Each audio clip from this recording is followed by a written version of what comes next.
He said it at the dinner table, in front of 11 people, with the specific confidence of a man who had never been wrong in a room he owned. He said, "You are worthless," not as a question. Not as a cruel joke that he would walk back with a laugh when he saw my face. As a statement of fact, delivered with the same certainty he used when he announced quarterly earnings or dismissed a board member or told the kitchen staff that the salmon was overcooked. Franklin Mercer said I was worthless the way he said everything, like a man whose reality was the only reality available and everyone else was simply inside it. I was 29 years old.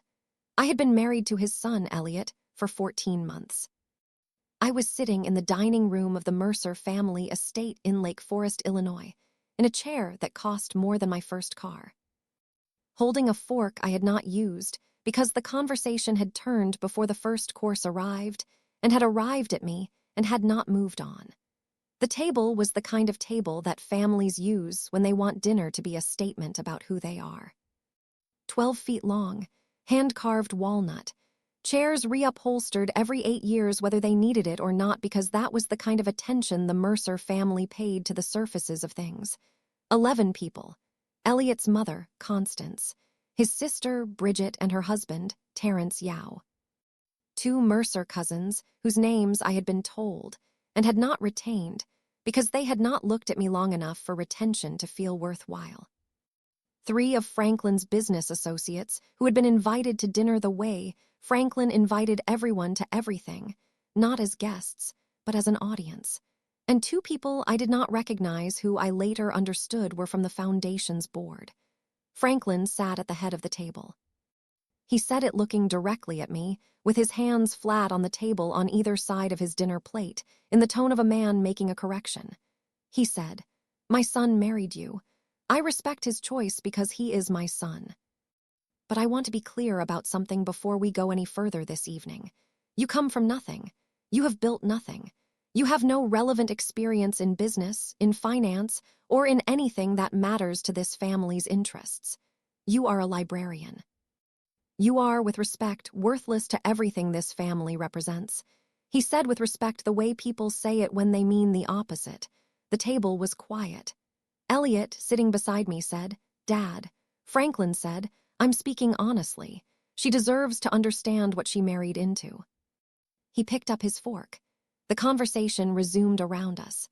I looked at Franklin Mercer, 64 years old, founder and chairman of Mercer Capital Group, one of the Midwest's most significant private equity firms. A man whose professional biography in the Illinois Business Review had described him as a self-made visionary who built a financial empire on the principle that value creation required ruthless accuracy about human capital. I looked at him for a long moment. Then I looked at my plate. I picked up my fork. I ate my dinner. And I thought about the folder on my desk at home in the apartment that Elliot and I shared 2 floors below the Mercer Group's Chicago headquarters. The folder that had been building for 16 months, and that contained the thing Franklin Mercer had never thought to look for because he had never thought to look at me. He would look at me soon enough. Let me take you back.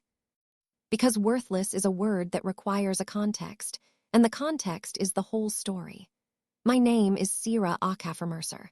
I am 34 years old.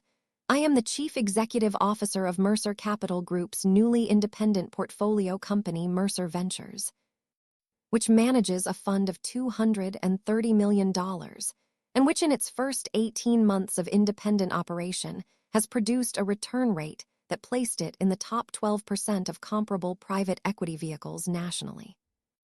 I am also the woman Franklin Mercer called worthless at his dinner table 5 years ago. He has not used that word about me since. I want to tell you this story in its complete form, because the complete form is the only form that is honest.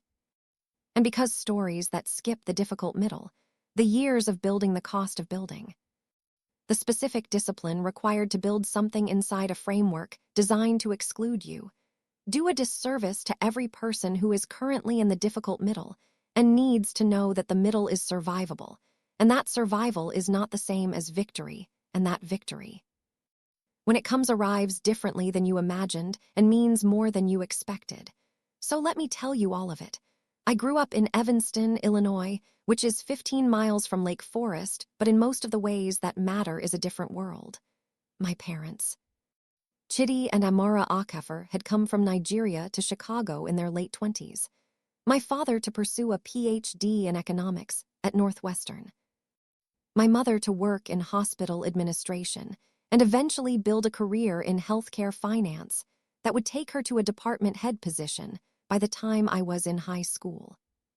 They were educated, capable, careful people who understood that building something in a new country required the specific patience of someone who is playing a long game that the people around them are not always playing. They raised me with 4 principles, stated clearly and often enough that they are embedded in me at the structural level, the way load-bearing walls are embedded in a building. First, the work speaks.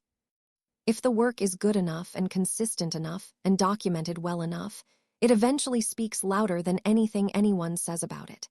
Second, documentation is not paranoia. It is the recognition that memory is unreliable and that the people who are protected are the people who have records. Third, patience is not passivity. Patience is the strategic management of timing. Knowing when to move is as important as knowing where to move. Fourth, worthless is a word that reveals the speaker, not the subject. My father said the fourth one to me when I was 11 years old, and a teacher had told me that my essay about the Nigerian Civil War was too personal to be academic, which was a polite way of saying she had not expected me to know what I knew about it. I went home crying. My father sat me down at the kitchen table and said those exact words. I have thought about them at a lot of dinner tables since.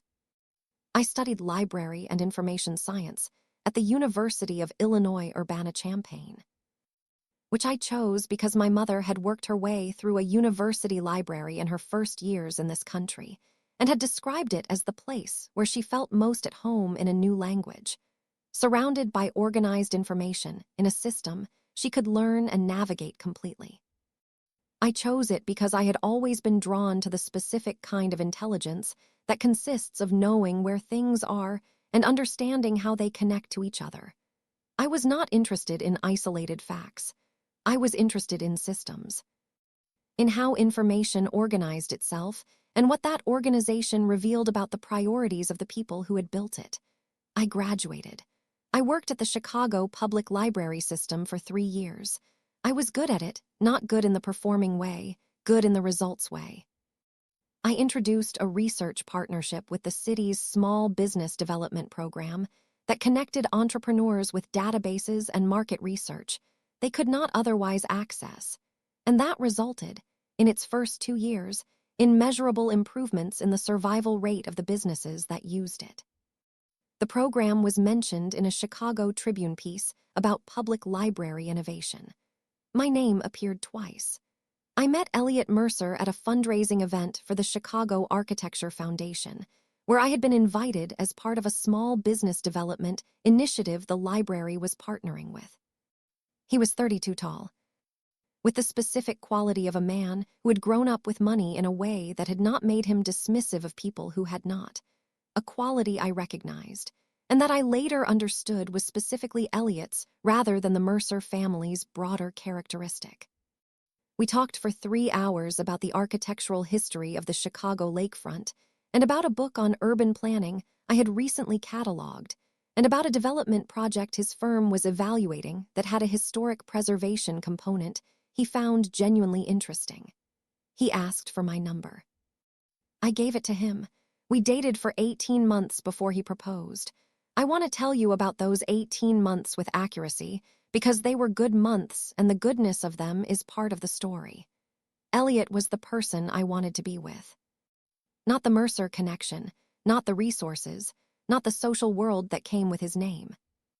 Elliot himself, thoughtful, funny in the specific way of someone who finds things genuinely funny rather than performing humor, curious about the world in a way that produced real conversations rather than conversational performances. He asked questions and waited for the actual answers. He remembered things I told him and referenced them weeks later in ways that showed he had continued thinking about them. He was also, And this is something I understood before I married him and that I want to be precise about. A person who had spent 32 years inside the gravitational field of Franklin Mercer. Not a weak person. A person who had learned to navigate a powerful force rather than to challenge it directly, which had produced in him a specific kind of competence. He could hold his ground in a room with his father, but holding ground was different from reshaping the terrain. He could manage the relationship, but management had its limits. I understood this going in. I married him anyway because the thing I was marrying was not the family dynamic. It was Elliot. The wedding was at the Mercer estate in Lake Forest. Franklin paid for it because Franklin paid for everything associated with the Mercer family in order to retain the authority that financial provision conveyed. He was gracious during the planning period in the specific way of powerful men who are being gracious on purpose, warmly controlling. Directing the decisions that mattered and releasing the ones that did not, so that at the end of the process the event was his while appearing to be ours. I noticed all of this. I noted it without complaint, because complaining would have been a cost I could not afford at that stage, and because the wedding itself did not matter to me relative to the marriage. And because I had my parents' voice in my head saying patience is the strategic management of timing. Knowing when to move is as important as knowing where to move. The dinner where Franklin said the word worthless was 4 months into our marriage. I had been navigating the Mercer family's social ecosystem for that time, with the specific attention of someone who understands that every system has its rules, and that the rules must be understood before they can be addressed. What I had understood in 4 months. Franklin Mercer had built Mercer Capital Group from a mid-size regional investment firm into a nationally significant private equity operation over 30 years. The firm managed approximately $2 billion in assets across multiple portfolio companies and investment vehicles. Its reputation in the industry was solid, not exceptional, not innovative, but consistent, which in private equity is its own form of excellence. Franklin was the chairman. His longtime business partner, a man named Gerald Stasiak, 61, was the president. The firm's managing directors, there were 7 of them, were all men between 45 and 60, all with backgrounds in investment banking or corporate finance.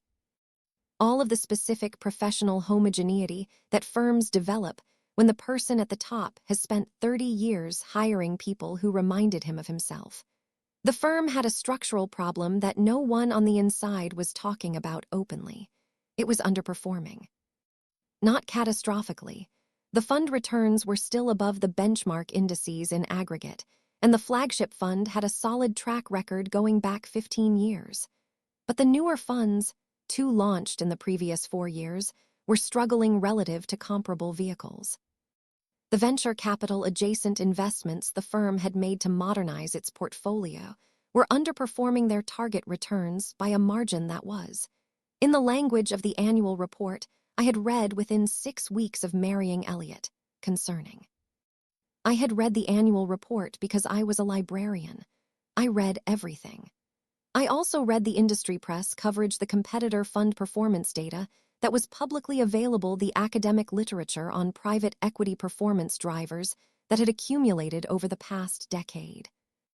And the 3 business school case studies that had been written about Mercer Capital Group, one of which was specifically about a strategic pivot the firm had attempted in 2019 that had not produced the outcomes it had projected. I read all of this not because I had a plan. I had no plan. I read it because information is the precondition of any plan, and because the world I had married into was a world of finance, and I was not going to inhabit it in ignorance. Franklin said the word worthless at dinner on a Friday evening in October.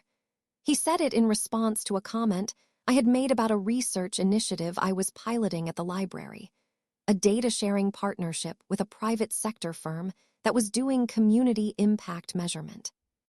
I had mentioned it not as self-promotion, but as part of a conversation about data infrastructure in nonprofit organizations that had been moving around the table. It was my field. I had relevant knowledge. I contributed it. Franklin listened to approximately 40 seconds of my contribution and then said what he said. After the dinner, in the car back to Chicago, Elliot was quiet for a long time. He said, "I'm sorry." I said, "Don't be." He said, "I should have said more in that moment."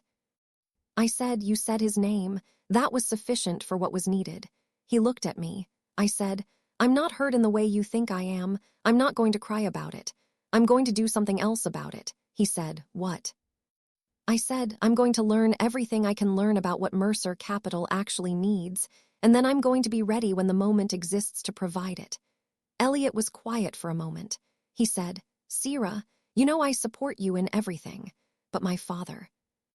I said, "Your father will have no choice in it. That's the point." He did not say anything else.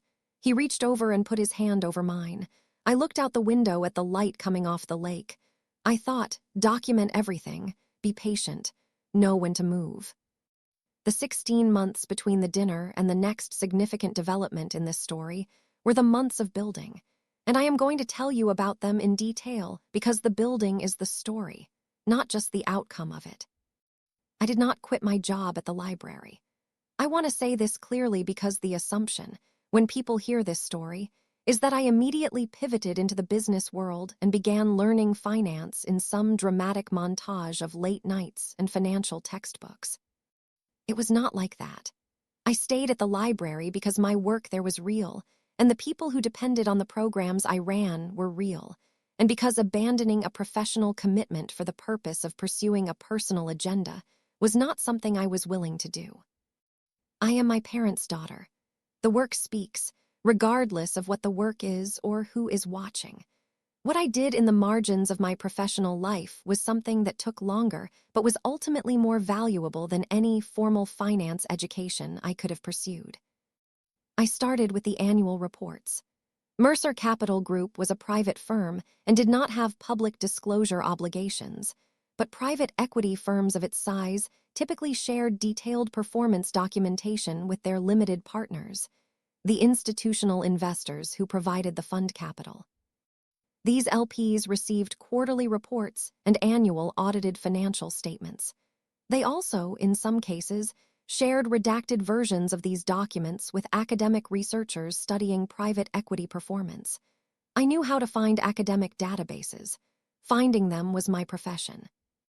Over 4 months, I assembled the most complete picture of Mercer Capital's fund performance that a private individual could legally assemble through publicly available academic research, industry press coverage, and the limited public filings that applied to certain of the firm's portfolio companies. I supplemented this with interviews, not formal interviews, conversations at events Elliot and I attended together, the kind of conversations that happen between a curious person and a professional who is happy to talk about their field when they feel the curiosity is genuine. The curiosity was genuine. What the picture showed.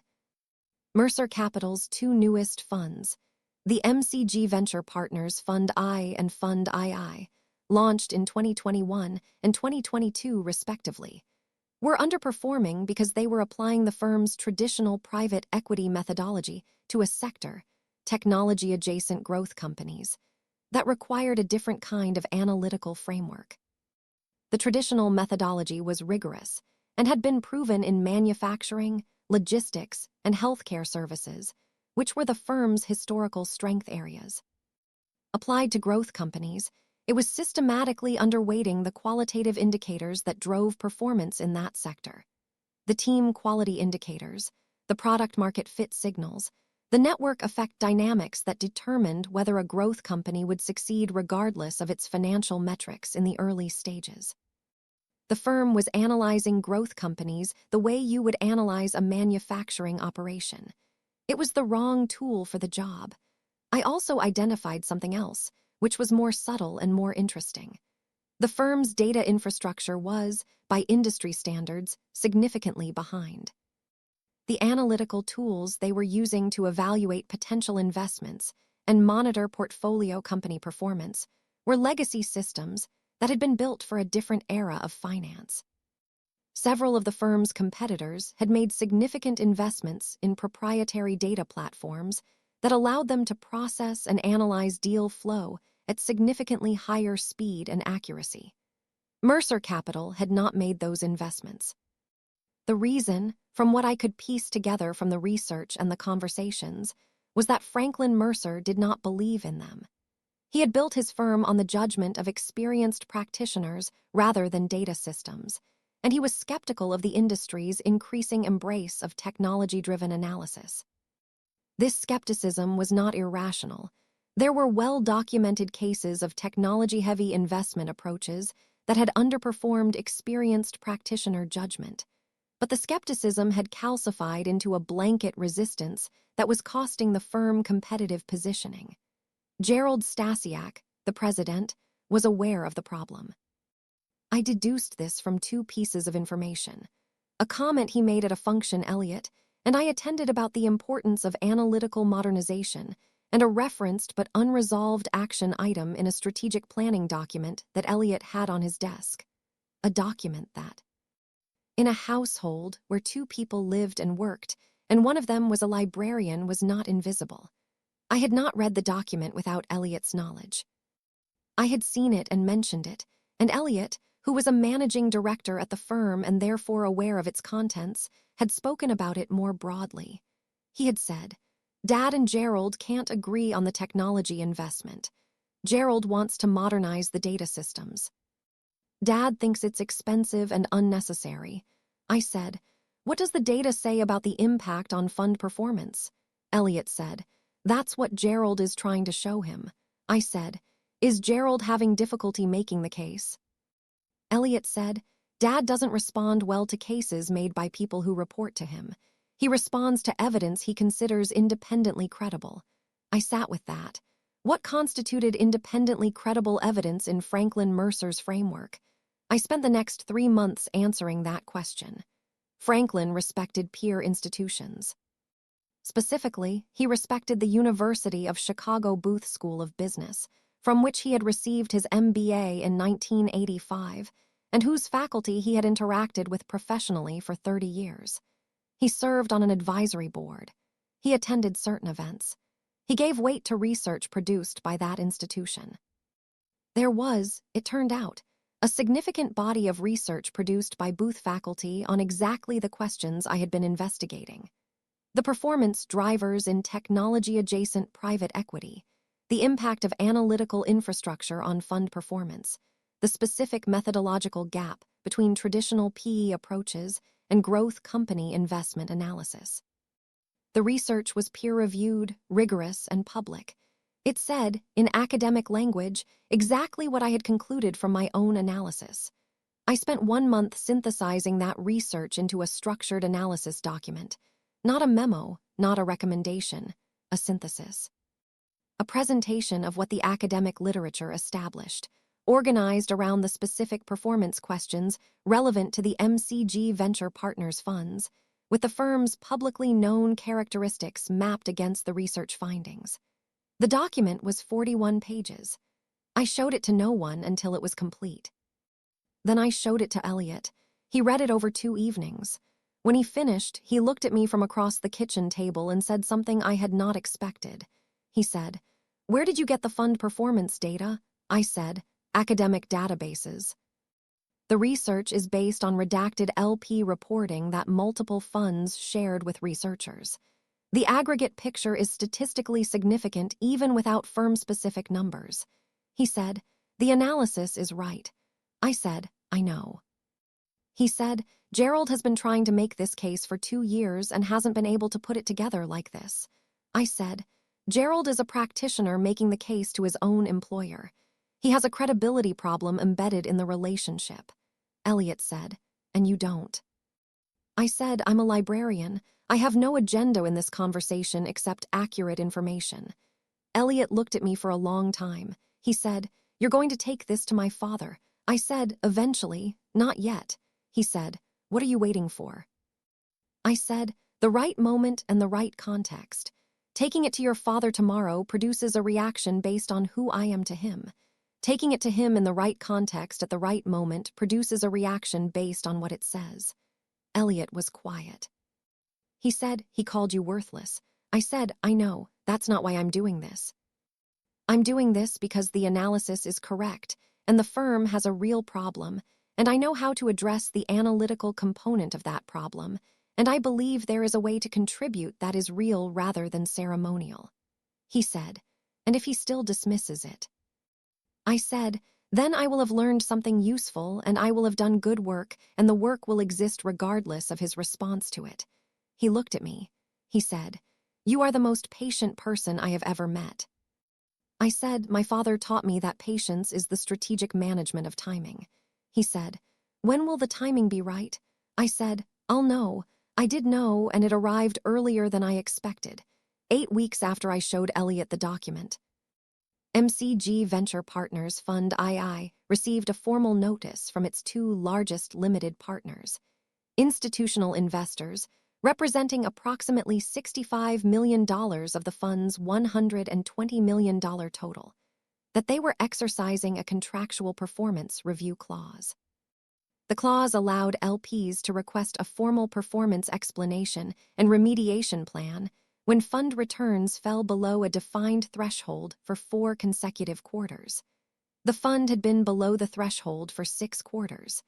I knew about this because Elliot told me the same evening the notice arrived. Not in detail. He was not going to share confidential business information with me outside appropriate channels, but in the general terms of a husband who was stressed about a significant professional development and needed to say something to someone he trusted. He said, we have a formal LP review, the 2 biggest investors.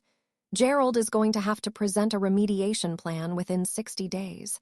I said, when does Gerald need to have a draft of the plan? He said, 3 weeks. He's going to convene the senior team. I said, I want to give Gerald something. Elliot looked at me. I said, not from you, from me directly. I want to send him the analysis with a note. He said, Sierra, I said, I am not going inside the firm through your door. I'm going through the front door. Gerald knows who I am. He can receive a document from me directly as a member of the Mercer family with an interest in the firm's performance, which is an accurate description. Elliot thought about this for a moment. He said, you've had that document ready for 2 months. I said, I've been waiting for a moment when it would be received as useful rather than presumptuous. He said, is this the moment? I said, a formal LP review triggered by 6 quarters of underperformance is the moment.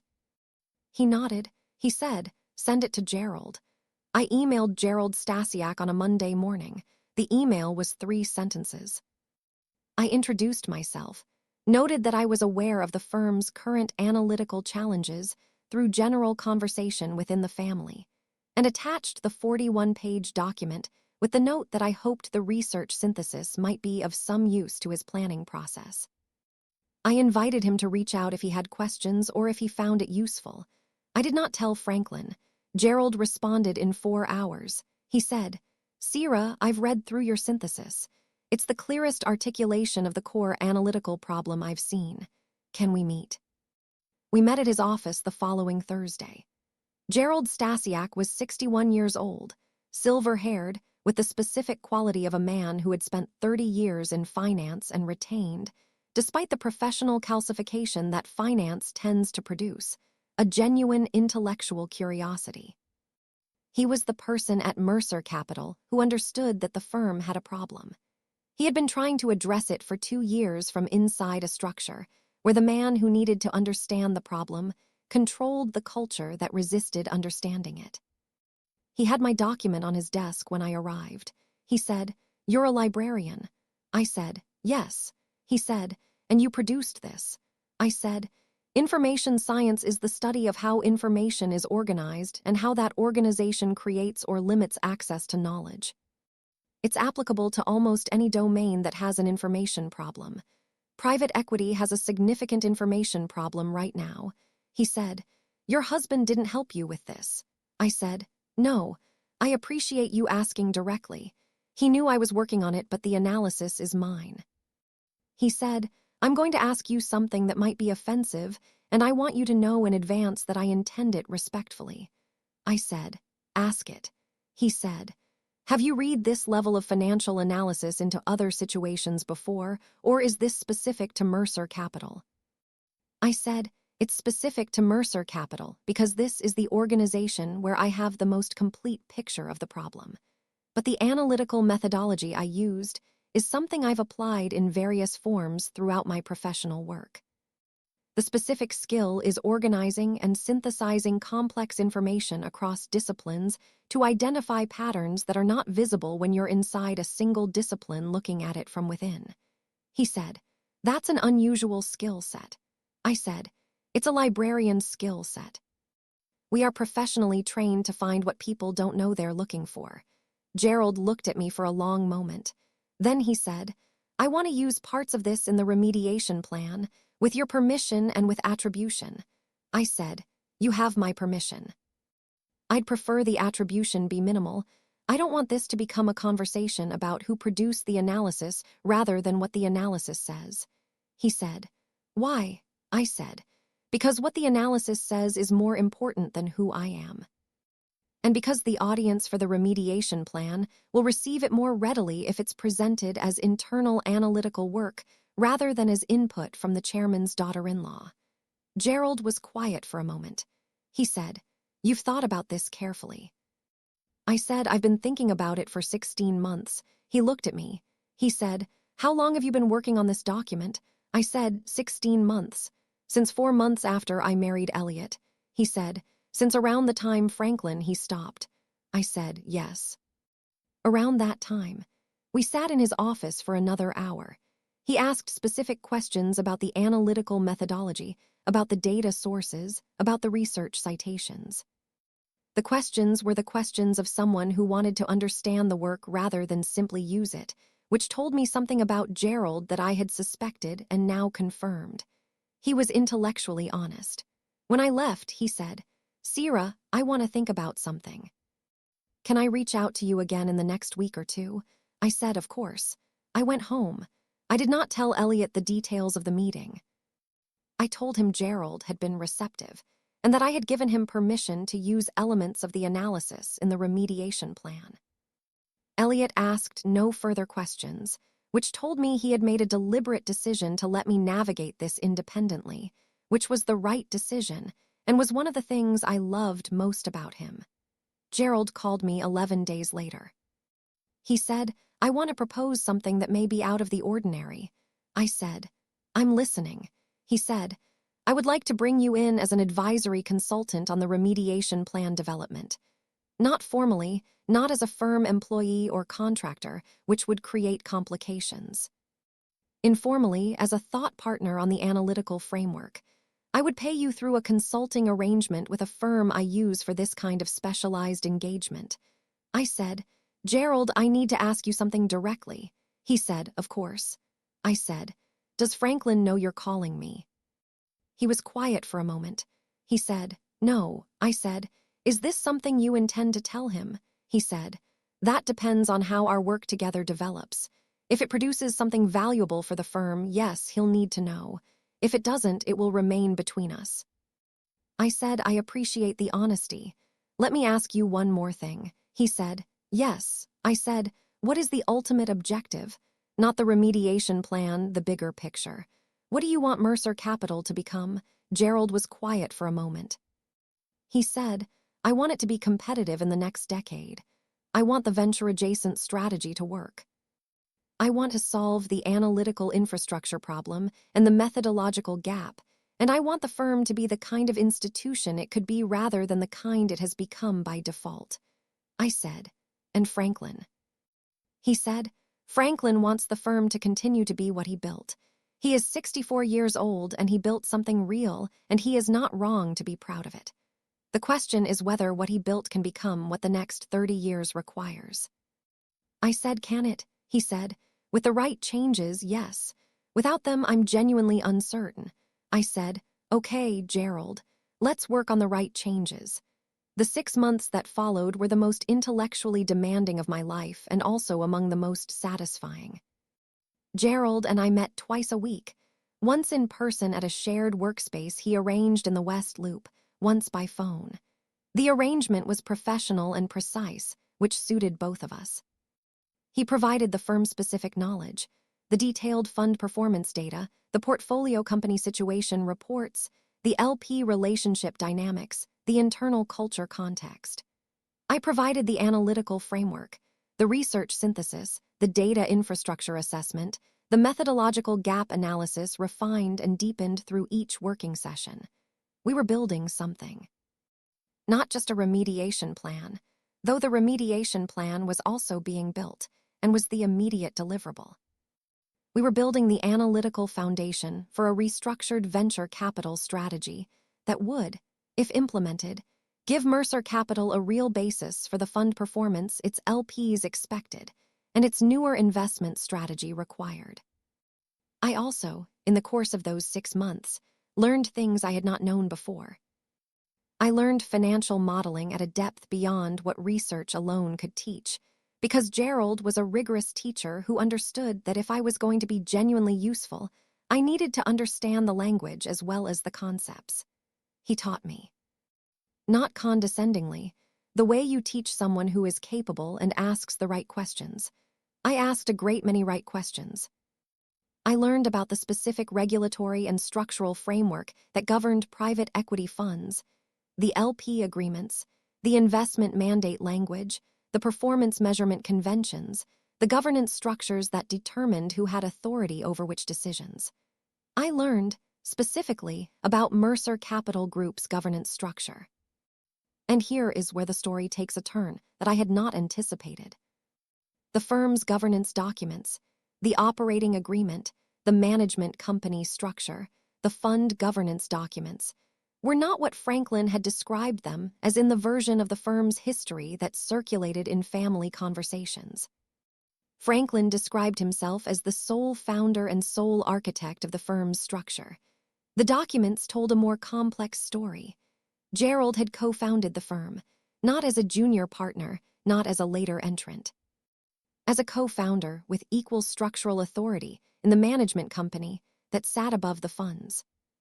The management company was organized as a 50-50 partnership between Franklin Mercer and Gerald Stasiak, a fact that was documented in the original partnership agreement from 1992, and that had persisted through every restructuring since. Franklin was the public face of the firm. Gerald was the structural equal in the entity that owned it. This mattered for reasons that became clear over the course of our 6 months of working together, and that I am going to describe carefully because accuracy matters here. Gerald, as a 50% partner in the management company, had equal authority over certain categories of firm decisions. Not all decisions. The fund governance documents gave the chairman specific authorities in investment decisions and fund management. But in the management company, the entity that received management fees, that employed the professional staff, that made operational decisions about the firm's structure and strategy, Gerald's authority was equal to Franklin's. This included decisions about personnel, including senior personnel, including the establishment of new business units and leadership roles within the management company's scope. Gerald did not tell me this directly. He laid out the governance structure in the course of our working sessions as relevant context for the restructuring proposals we were developing, and I read the documents he shared with the same attention I brought to everything I read. I read them very carefully. On a Wednesday evening in month 4 of our working sessions, I sat at my kitchen table after Elliot had gone to sleep, and I looked at what I had built over the past 22 months. I had a 41-page analytical document that had been the basis for a remediation plan that had already been submitted to the LP committee and had been received positively enough that both LPs had agreed to extend their performance review timeline by 6 months. I had 6 months of working sessions with the co-equal founder of the firm that had produced a detailed strategic framework for a restructured venture capital strategy. I had a developing understanding of the firm's governance structure that showed a specific mechanism by which change could be implemented at the structural level. And I had 2 years of documented work product that established, in verifiable detail, the analytical foundation that everything else rested on. I called my mother. She answered on the second ring the way she always did when I called late. She said, "Sierra, what's happening?" I told her. She was quiet for a long time. She said, What do you want? I said, I want to run the venture strategy.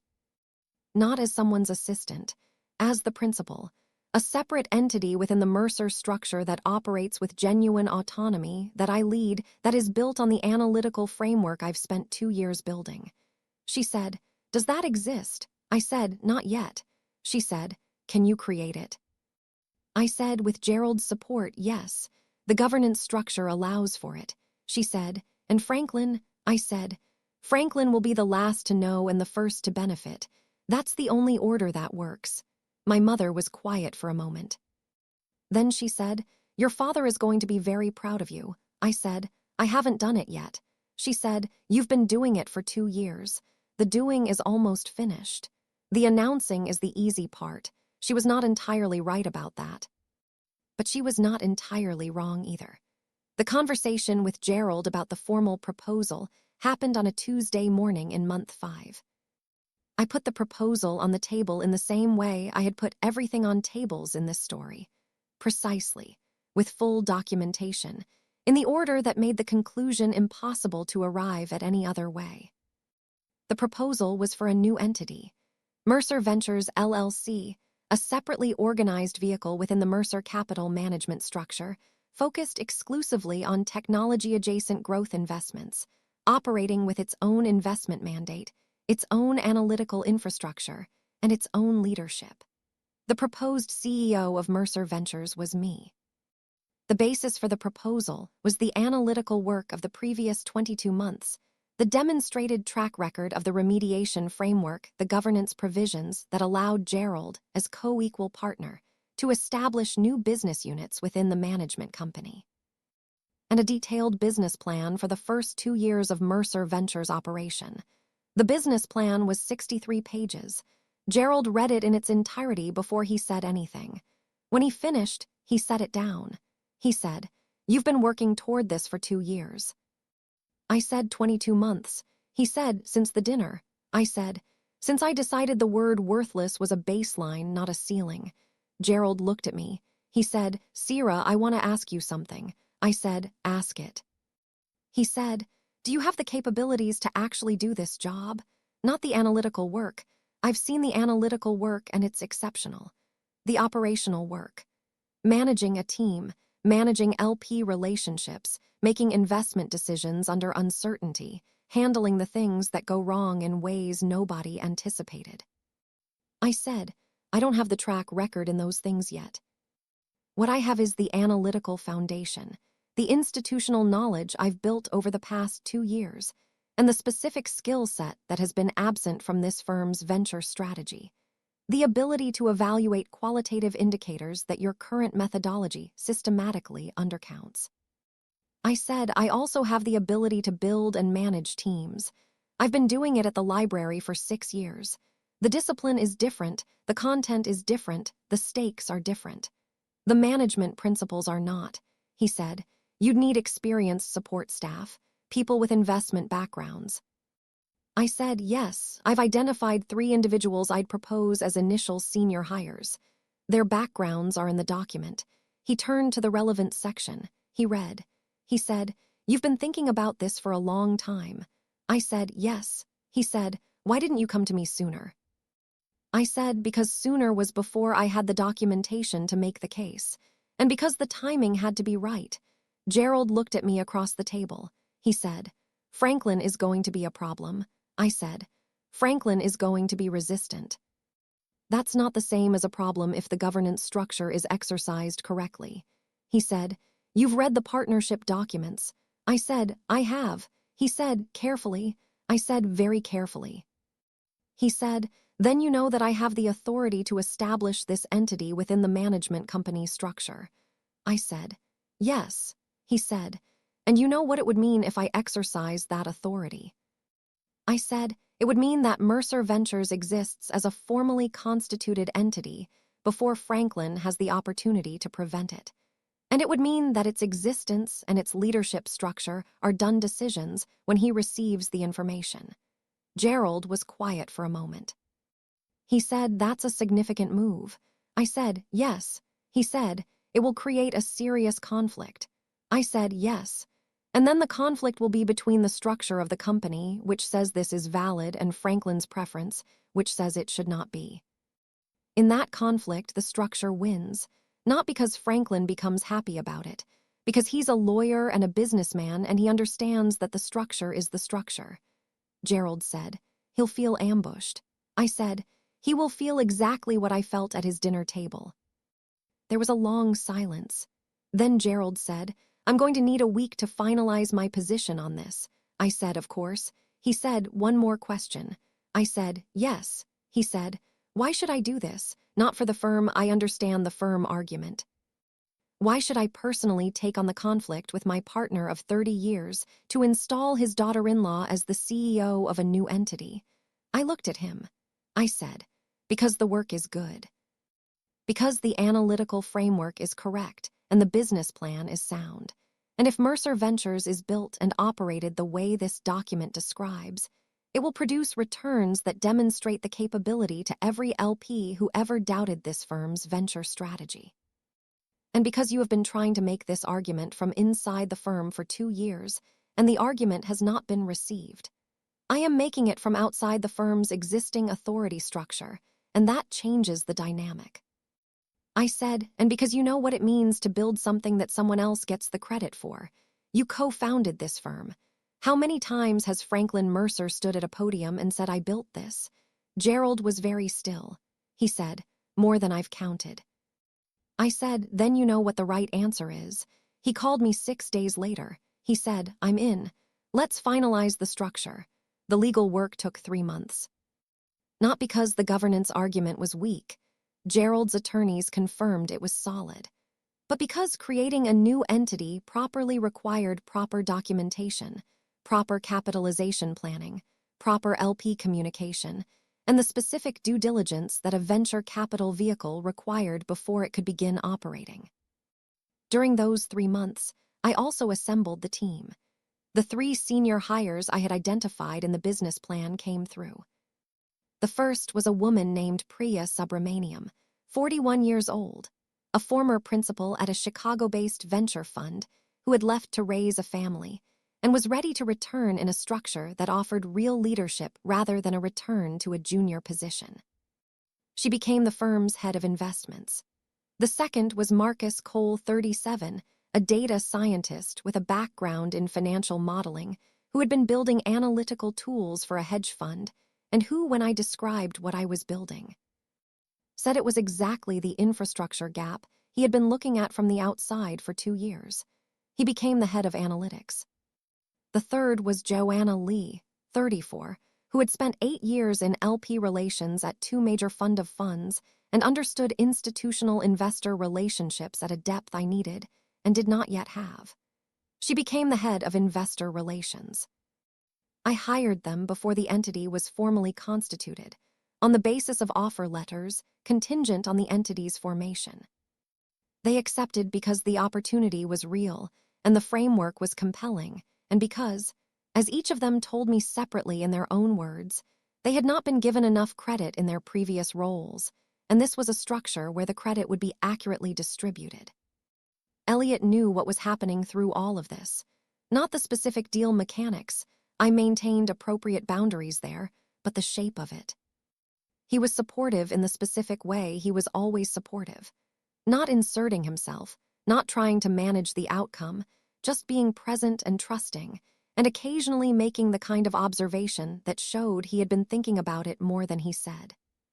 He said one evening, about 2 months into the legal process, "My father is going to feel this very deeply." I said, "I know." He said, "Not just the surprise, the specific fact that it was you." I said, "Yes." He said, "I want you to know that I am with you in this regardless of what that costs with my family. I married you, not my father's version of who you should be." I said, "I know, Elliot. That's why I married you." He said he might not recover his relationship with you. I said, "He might not. That's a consequence I've accepted." He said, "I'm not sure I have." I said, "I know. I'm sorry for that cost." He looked at me. He said, "Don't be. It's the right thing. Everything you're doing is the right thing. I just need you to know that I see what it's costing." I said, "It costs less than the alternative." He said, "Which is?" I said, Spending the rest of my life being what he said I was. He nodded. He held my hand. We sat in our apartment on the 22nd floor of the building below his family's firm and looked at the lake and did not say anything else about it. Franklin Mercer received the formal notification of Mercer Ventures' establishment and leadership structure on a Thursday morning in February. Gerald hand-delivered the notification package with the company's attorney present. I was not there for that meeting. I was at the new Mercer Ventures office space, a floor below the main Mercer Capital offices, chosen specifically because proximity without commingling communicated both relationship and independence, conducting first-day orientation with my 3 senior hires. My phone rang once, at 11:17 in the morning. The call was from the Mercer Capital main line. I did not answer it. I would speak with Franklin at the time and in the context that was appropriate, which was not 11:17 on a Thursday morning in the middle of an orientation meeting. He came to my office floor at 12:40. He walked through the glass doors of Mercer Ventures' reception area with the specific stride of a man who was accustomed to all spaces being his spaces. The reception area had a sign on the wall, Mercer Ventures. Below it, in smaller letters, Sira Akaffer Mercer, Chief Executive Officer. He stopped at the sign. He looked at it for several seconds. Then he came to my office. I was at my desk. The door was open. I had known he would come, and I had prepared for it the same way I prepared for everything, by knowing exactly what I wanted to say and what I did not need to say, and what the right register for the conversation was. He stood in the doorway. He said, "Sira." I said, "Franklin, come in. Please sit down." He came in. He did not sit down immediately. He looked around the office, the organized bookshelves, the dual monitors, the business plan document on the desk, the whiteboard with the first-year investment framework diagrammed on it. Then he sat down. He said, "This is Gerald's doing." I said, "This is my doing." Gerald's governance authority made it possible. The work that made it credible is mine. He said, "You've been planning this for 2 years." I said, 22 months. Since October of the year Elliot and I were married. He said, "Since the dinner." I said, "Yes." He was quiet for a moment. He said, "I called you worthless." I said, "Yes." He said, "I meant it to be instructive. To be honest about the gap between what you were and what this family's world required." I said, "I understand what you meant it to be." He said, "You don't seem angry." I said, "I'm not angry. I was never angry. Anger is not a useful fuel for precise work." He said, "What is?" I said, "Clarity." Franklin looked at me. He said, "I underestimated you." I said, "You did." He said, "I'm not sure I had any information that would have led me to a different conclusion at the time." I said, "That's accurate. You had no information about me because you had decided the category I was in and had stopped gathering information." He said, "The category was," I said, "not relevant to the business, not worth your time, worthless." He said the word with me. We said it at the same time and then sat in the silence of it. He said, "What are you going to do with this?" I said, "Build something. The business plan is on the desk. I'd like you to read it before we have any further conversation about the structure or the strategy. I want you to engage with the work before we engage with the politics of the situation." He looked at the business plan. He said, 63 pages. I said, "Yes." He said, "You wrote this." I said, "Every word." He picked it up. He said, "I'll read it." He stood. At the door, he stopped. He turned. He said, "Sira, I am going to be honest with you about something." I said, "Please." He said, "I don't know yet if I was wrong about you. I know I was wrong about what you had done and what you were capable of doing. Whether the fundamental assessment was wrong, I don't know yet. I'll know when I see what this produces." I said, "That's fair." He said, "It is." I said, "Yes. I would rather be evaluated on what I build than on what you're willing to believe about me in advance. That's always been my position." He said, "You sound like Gerald." I said, "Gerald and I have been talking for 6 months. He almost smiled. It was the first thing on his face that resembled anything like the beginning of a real expression in my direction. He left. I turned back to my desk. I looked at the whiteboard with the first-year investment framework. I thought, document everything, know when to move. I picked up my phone and called my mother. She answered on the first ring.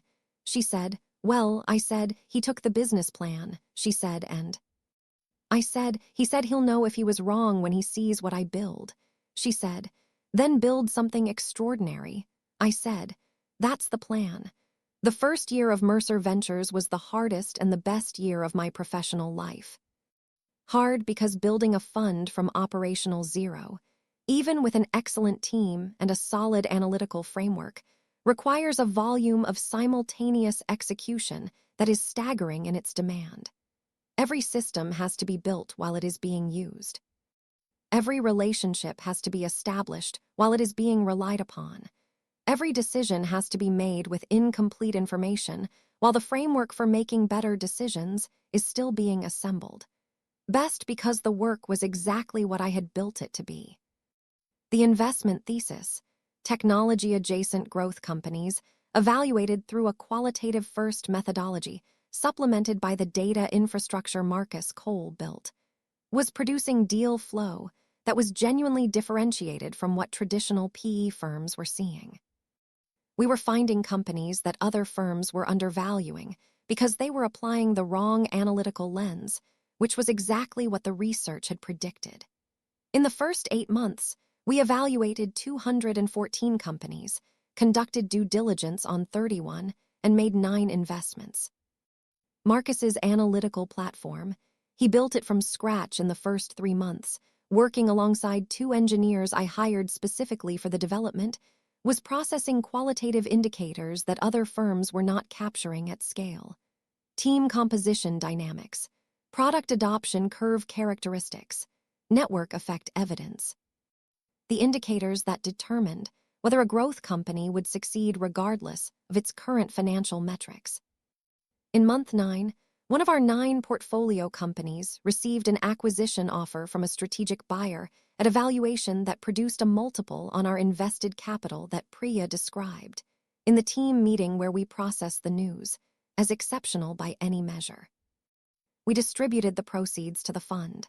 The LP returns calculation was Joanna's domain, and she produced it with the precision of someone who had been building institutional investor relationships for 8 years and understood that the number had to be unimpeachable before it was communicated. The number was good. Very good. Joanna sent the quarterly report to the limited partners on a Friday afternoon. The following Monday, 2 LPs reached out to discuss increasing their commitments. I was in a meeting with Priya and Marcus when Joanna appeared at my office door with the expression of someone who had received a phone call that needed to be processed. She said, "The Haverford Endowment called. They want to discuss an additional commitment of $40 million. I said, "Schedule the call for this week," she said, and the Millbrook Foundation called 30 minutes later. "They want to discuss $15 million. I looked at Priya. Priya looked at me. I said, "Schedule both." Joanna said, "There's one more thing." I said, "Yes." She said, "Gerald asked to speak with you this afternoon. He said Franklin would also like to be on the call." I said, "Schedule it for 4 o'clock. The call with Franklin and Gerald at 4 o'clock lasted 40 minutes. Gerald spoke first, walking through the fund performance metrics and the LP response. Franklin listened with the specific quality of attention that I had learned over the past year, characterized his engagement with information that required him to update an assessment he had previously committed to. When Gerald finished, there was a moment of silence. Franklin said, "The methodology is working." I said, "Yes." He said, "The qualitative indicator framework." The thing I said was not rigorous. I said, "Yes." He said, "I was wrong about that." I said, "The research suggested you were." "The results are confirming it." He said, "Sierra."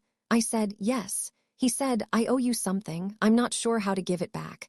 But I owe you the acknowledgement that I was wrong. Not just about the methodology, about you." The line was quiet for a moment. I said, "I appreciate that, Franklin." He said, "I said a word to you at a dinner table.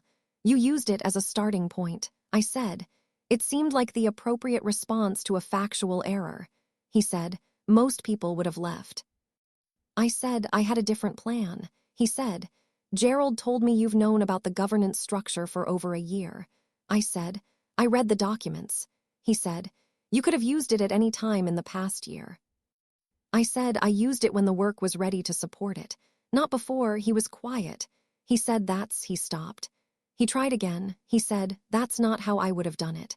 I said, I know. He said, you let the work carry the weight. I said, it was the only weight that was going to be convincing. Franklin said something then that I had not expected and that I have thought about many times since. He said, I built this firm on the principle that value creation required ruthless accuracy about human capital. I said, yes, I read that in the Illinois Business Review. He said, I was inaccurate about you, ruthlessly inaccurate. I don't say that easily. I said, I know you don't. He said, what do you need from me going forward? I said, what I've always needed. To be evaluated on the work, not on the category. He said, done. It was not a complete transformation. Franklin Mercer did not become a different person at 4 o'clock on a Monday afternoon. The years of his formation were not unwound in a single phone call. He remained, in many ways, the person he had been, the gravitational field, the man who said things at dinner tables with the certainty of someone whose reality was the only reality available. What changed was that his reality now had to account for me. Mercer Ventures was a fact. Its performance was a fact. My role was a documented, legitimate, irrevocable fact. These facts operated in his reality regardless of his preferences about them, and Franklin was, ultimately, a man who responded to facts. He was never effusive. He never expressed regret the way the movies suggest powerful men express regret, with full acknowledgement and visible emotion, and a transformation that erases what came before. What he did was different and more real. He began to engage with me professionally as though I were a professional. He attended Mercer Ventures' first-year investor day. He sat in the front row. He asked 2 questions during the Q&A that were specific and rigorous and showed he had read the fund documentation carefully. After the event, he found me at the reception. He said, good presentation. I said, thank you, Franklin. He said, the Haverford commitment came through. I said, confirmed at $40 million. The Millbrook commitment confirmed at 15. He said, Gerald told me about the 2 new prospects from the referral network. I said, we're in conversations. I'll know more in the next 30 days. He nodded. He said, you should bring them to the Lake Forest office for the meetings. The conference facilities there will communicate the right institutional weight. I said, that's a good suggestion. He said, Constance would like to have you both for dinner next month. I said, we'd like that. He said, I'll have her call Elliot. He moved away into the reception. I stood for a moment with my champagne glass in my hand and the room moving around me. I thought about a walnut dinner table 12 feet long. I thought about a fork I had not used and a word said in front of 42 people. I thought about 22 months of documents and weekly sessions and 63-page business plans and governance structures read very carefully. I thought about my father's 4th principle. Worthless is a word that reveals the speaker, not the subject. I thought, he was right. Mercer Ventures' 18th-month performance report was prepared by Marcus and reviewed by Priya and Joanna and distributed to all limited partners on a Tuesday morning. The fund had deployed $140 million of its $230 million in committed capital. The deployed capital had produced, through the combination of 1 full exit, 3 partial realizations, and the current marked value of the remaining portfolio, a net internal rate of return that placed the fund in the top 12% of comparable private equity vehicles nationally. The number was not a fluke. It was the product of a methodology. Joanna fielded 8 LP calls over the following 2 weeks. 4 of them were existing investors asking about the next fund. 3 were prospective investors who had seen the performance data through their networks and were inquiring about the possibility of participating. 1 was from a family office that had previously invested with Mercer Capital's flagship fund and was asking whether they could transfer their relationship to Mercer Ventures going forward. I convened a team, meeting on the first Monday of the following month. The 4 of us, Priya, Marcus, Joanna, and I, sat around the conference table in the Mercer Ventures office with the fund documents, and the LP pipeline, and the investment pipeline, and the hiring plan for the second year. I said we're going to start fundraising for Fund II in Q3. The target is $450 million. Priya said, that's double the first fund. I said, the performance supports it. The LP interest supports it.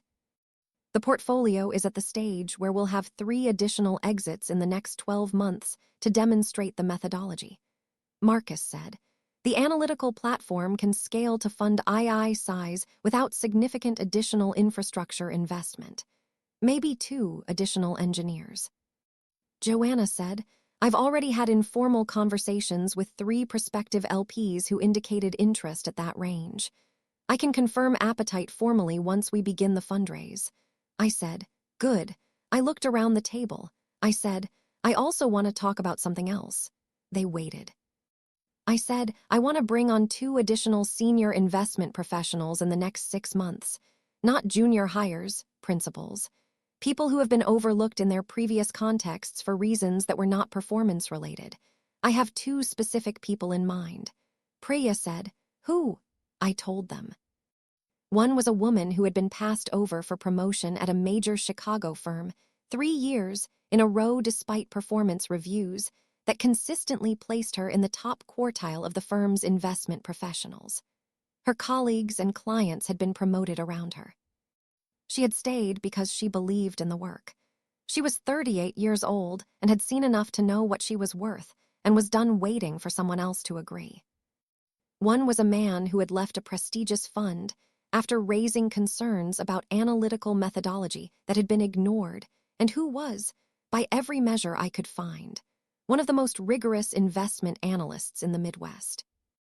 I said, I want to build something where the work is what carries the weight, not the history of who someone knows or what family they come from or what category someone put them in before they showed what they were capable of. The table was quiet. Priya said, that's why you built it this way. I said, yes. She said, not just for yourself. I said, no, not just for myself. Marcus said, you were building a proof of concept. I said, I was building a demonstration that the analytical problem in venture investing was not the only problem. The human capital problem is the same problem with a different variable. People keep applying the wrong methodology to the wrong category and missing what is actually there. Joanna said, you sound like a librarian. I laughed, the real kind. I said, I am a librarian. I always will be. The skill is organizing information so that people can find what they didn't know they were looking for. I said, in this case, the information is the work. And the finding is recognizing it as such. We went back to the documents. The afternoon light came through the office windows. 23 floors up, the lake visible at the edge of the horizon. The city laid out below in the particular density of a place that contains a great deal of human work and ambition and effort in a small geographic space. I thought about my father reading documents by lamplight. I thought about my mother organizing files at a university library in her first years in a new language.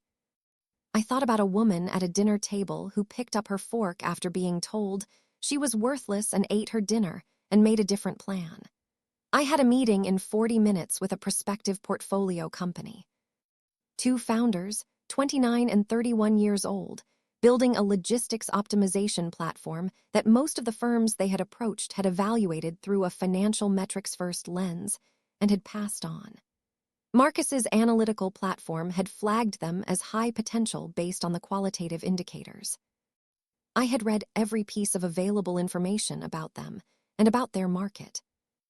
I was going to meet them the same way Gerald had first received my document, with genuine attention, with specific questions, with the understanding that sometimes the most important thing a person can do for someone is to look at what they have built with accurate eyes. I was going to tell them what I saw. I picked up my phone. I called my father. He answered on the 3rd ring. He said, Sierra, how is it going? I said, it's going well, Dad. I wanted to tell you something. He said, tell me. I said, the 18-month report came out, top 12% nationally. He was quiet for a moment. He said, and what did Franklin say? I said, He said good presentation at the investor day. He said we should use the Lake Forest conference rooms for new LP meetings. He told his wife to call Elliot about dinner. My father was quiet. Then he said, that's everything. I said, I know. He said, it's not an apology. I said, no, it's something more useful. It's acknowledgement. And it's engagement with the work as real, he said. Is that enough? I thought about it. I said, for now, for the work we're doing together, yes. For everything else, that takes longer. That takes the accumulation of dinners and phone calls and occasions where the truth keeps being demonstrated until it becomes the assumption rather than the exception. He said, you've always been patient. I said, you taught me. He said, your mother taught you. I taught you the principles. She taught you the patience.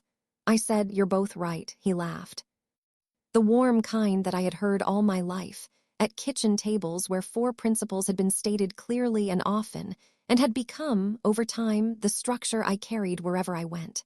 He said, I'm proud of you. I was always proud of you. I want to say it specifically so you hear it specifically. I said, I hear it specifically. He said, good. He said, go to your meeting. I said, I will. I put the phone in my pocket. I picked up the portfolio company file. I walked out of my office, past the sign on the wall, Mercer Ventures, Sierra Acafer Mercer, Chief Executive Officer, and down the hallway toward the conference room where 2 founders were waiting to show me what they had built. I was ready to look. I was always ready to look. That is, in the end, the whole of it. Not the confrontation, not the moment at the dinner table, not even the performance report. The whole of it is the looking, the patient, documented, precisely timed looking at what is actually there when you remove the category and apply the right methodology.